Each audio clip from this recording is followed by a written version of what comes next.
The secret fears that keep you up, digging well past midnight. I worried about what the quality of my son's life would be if he survived. I knew parents who cajoled and almost pushed their kids to be the best they can be. When you can visit your child in the neonatal intensive care unit for only 15 minutes at a time, 4 times a day, your plans for his bright future are in jeopardy. I remembered a colleague of mine who told me she thought nothing but Harvard or Yale would do for her son. Then her son was diagnosed with schizophrenia as a teenager.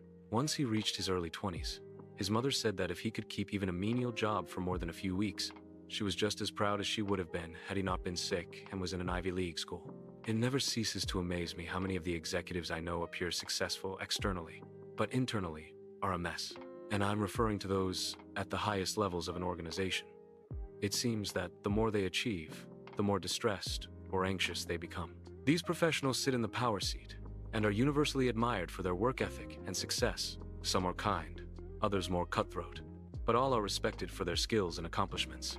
Few people would imagine the inner torment that some of these individuals feel. Fewer still could understand it. After all, these leaders seem to have all of the rings anyone could possibly want. Money, position, power, and prestige are all theirs. What more could they aspire to? They drive the best cars, they live in the biggest houses, and their kids go to the most prestigious schools. Outwardly, their lives seem perfect, but inwardly, they aren't. There's an undertone of misery that may be barely perceptible, even to them. But from time to time, the nagging, relentless truth comes crashing through. No matter what they have or what they accomplish, it is never enough. For these people, uncovering one ring in the rubble leads to an obsessive focus on finding the next. They rarely take the time to savor the moment. Life is all about digging through this pile of rubble to get to the next, and the next, and the next. And this is a recipe for burnout. Outwardly, such folks may appear confident, even cocky, and most of the time they feel this way inwardly too. But sometimes, maybe in the still of the night, in the early hours when they wake up and their minds aren't consumed with constant activity, the thoughts and feelings they work so hard to hide creep through. Feelings of unworthiness and ineptitude, as if that person in the power seat is some kind of imposter. Such thoughts are terrifying. The need to quash them is intense. They feel the best way to do so is to get busy, to pick up a shovel and get digging.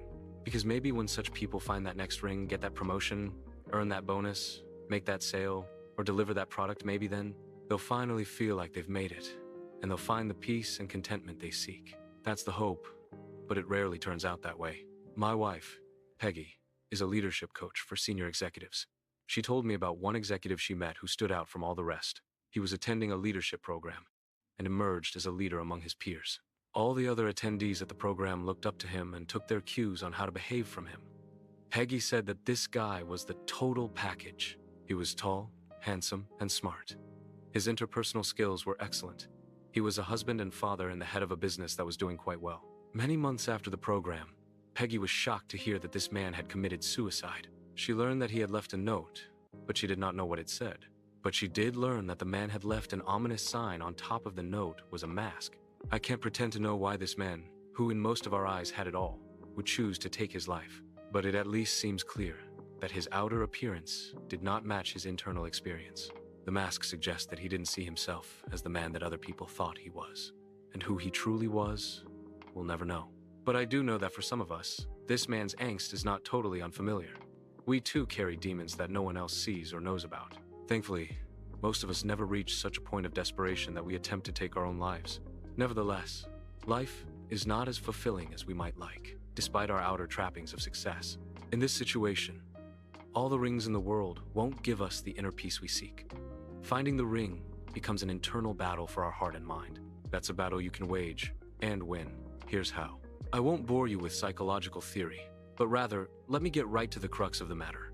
For a variety of reasons, when we're growing up, many of us develop self-beliefs that we aren't quite good enough. Maybe we aren't smart enough, strong enough, or likable, or lovable enough. Perhaps we believe that we are lazy, physically unattractive, or just plain incompetent. Somehow, some way, we just don't measure up to the level that we, and others, believe we should. These negative self-perceptions come from all sorts of life experiences, not just from poor parenting, contrary to popular notions. Perhaps you compared yourself to a sibling and decided that you could never be as good as that sibling in your own eyes or in the estimation of others. Maybe your parents got divorced, and as a child you somehow got the idea that it was your fault. Or maybe you were the little one that all the bigger kids like to pick on out on the playground or in the classroom. Regardless of how they came into being, these negative self-thoughts became a part of your psyche, and you have had to live with them ever since. We come to believe the lie. They lead to one of the biggest social fears most of us will ever face, the fear of rejection.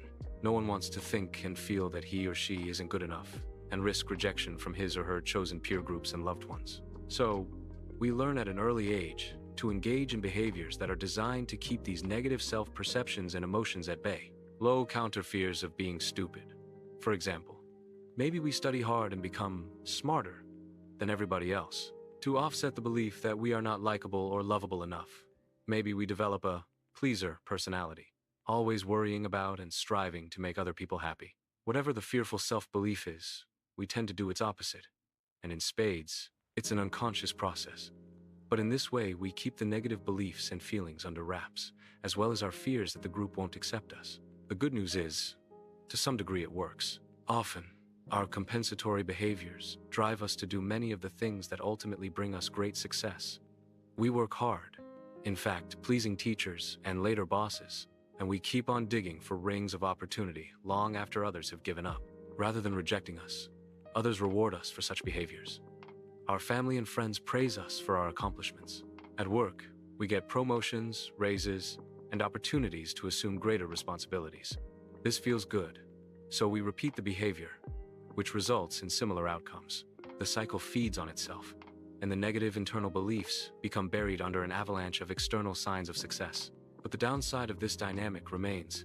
If you truly believe those negative self-thoughts, no matter what you do to quell them, it won't be enough. No amount of money, achievement, or accolades can keep them suppressed permanently. And if you don't maintain the behavior, the realization that you aren't good enough and the possibility of rejection are just around the corner. So you become like a duck heading upstream. You may look calm on the surface, but underneath you're paddling like hell. In the end, however, no matter how many rings you accumulate, no matter how many degrees you have after your name, no matter how many rungs you climb up the organizational ladder, it's never enough. All this leads to a new and counterintuitive fear.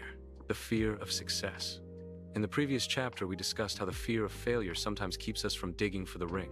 In this chapter, I want to emphasize that the fear of success can keep us digging too much, well past the point of positive returns. This is digging past midnight, and it's a problem that some of the most successful among us face. When we have to succeed in order to feel good about ourselves, success becomes like a drug. It results in a temporary high, perhaps in the form of gaining others' approval, and enjoying the money, accolades, and internal sense of fulfillment that follow. But, as with drugs and alcohol, any high we experience from our success is fleeting. The sense of accomplishment and self-satisfaction fades all too quickly. I'm not suggesting that all success is driven by our hidden insecurities, just that this is often the case. And when it is, it can be a terribly taxing and frustrating experience. No matter what we do, no matter how many rings we uncover, it's never enough to bring us lasting joy and fulfillment. So what can you do if you find yourself in this boat with others who have to dig well past midnight just to keep their anxieties at bay? What can you do to pursue the ring of success and still enjoy it when you find it, and not have its pursuit overtake all other aspects of your life? First, if you recognize this pattern of having to succeed in yourself, good. Now that you see it, you can do something about it. Second, recognize that this pattern is quite common, especially among those we consider to be the most successful in our society. So, you're in good company. Third, seize on this as an opportunity to reprogram the way you think about yourself. Many of us fall into the trap of defining ourselves by external measures, by what we have, what we do, or what others think of us. Our sense of self is dependent on external measures beyond our control. Recognizing this mindset in yourself is an opportunity for you to redefine yourself by a measure you can control. It's a chance to separate your sense of self and self-worth from the external rings of success that you pursue. The goal is to move away from rings that you feel you have to pursue and begin searching for rings that you want to pursue. Having to succeed versus choosing to succeed is a subtle but powerful difference. The former is driven by feelings of inadequacy, tied to mostly unconscious beliefs carried over from childhood. The latter is fueled by a more reasoned approach, chosen consciously by you as a mature adult. So, rather than run off antiquated thinking from your childhood, reprogram your mind based on your years of experience and accumulated wisdom. Visualize and mentally decide how you choose to be now. I once had an executive tell me that for years he had scratched and clawed his way up the corporate ladder. He believed that he had to become a CEO, and he could not stop digging until he got there. It became an obsession. Then, he became aware of what this non-stop digging was doing to him and those he loved and cared about. He was worn out physically, emotionally, and spiritually. At home, he was losing touch with his friends and family. At work, his single-minded and self-absorbed approach was turning off coworkers and colleagues. Fewer and fewer people wanted to work with him, much less for him. As a result, his career ground to a halt. Ironically, he was trying so hard to become a CEO that he was sabotaging his chances of ever becoming one. Once he became aware of this self-destructive pattern, he reassessed his goals in life and how he was choosing to reach them. He finally decided that the cost of digging to become a CEO wasn't worth it. He decided to stay present, rather than looking ahead to next challenge. Don't forget to like, share, subscribe to the channel. One love.